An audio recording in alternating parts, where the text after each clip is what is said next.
I understand the value of redemptive suffering. I've tried to pray this way for years.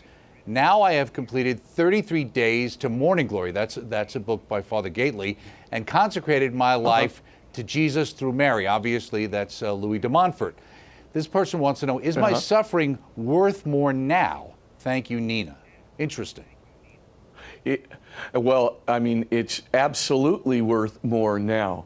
I mean, it's the difference between offering your suffering up, for the good of the world, and you put it in the hands of Jesus, versus not offering up your suffering at all. The more we offer up our suffering, right, the more, we pledge ourselves and consecrate ourselves to be in union with Jesus in his suffering, the more we enter into his redemptive act of suffering.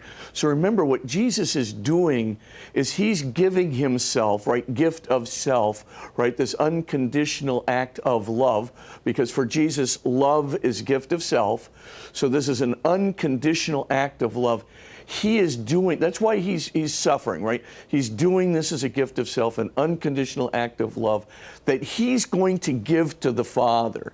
And then the Father, in turn, is going to give it to everyone in need. It could be the souls in purgatory. It could be your next door neighbor. But yes, the more you are in concert with God through your consecration, the more your offering is kind of in union with Jesus in his suffering, the more, of course, your suffering produces, a grace for the world.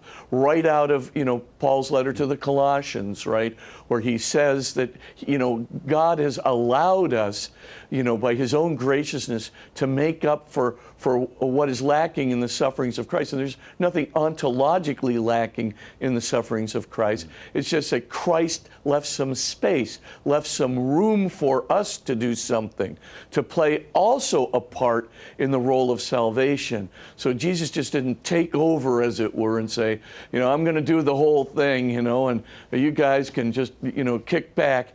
Instead, he says, no, I want you to be a part of this salvation, right?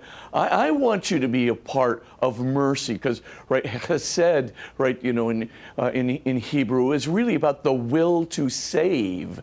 And he wants us to be, when we say he wants mercy, he wants us to have the will to save, right? He wants us to have the compassion to save, the forgiveness to save, and of course, that self-sacrificial offering to save, and to be able to enter into it and really affect, what is going on in the souls and the lives of people who are struggling to move closer to the kingdom of heaven.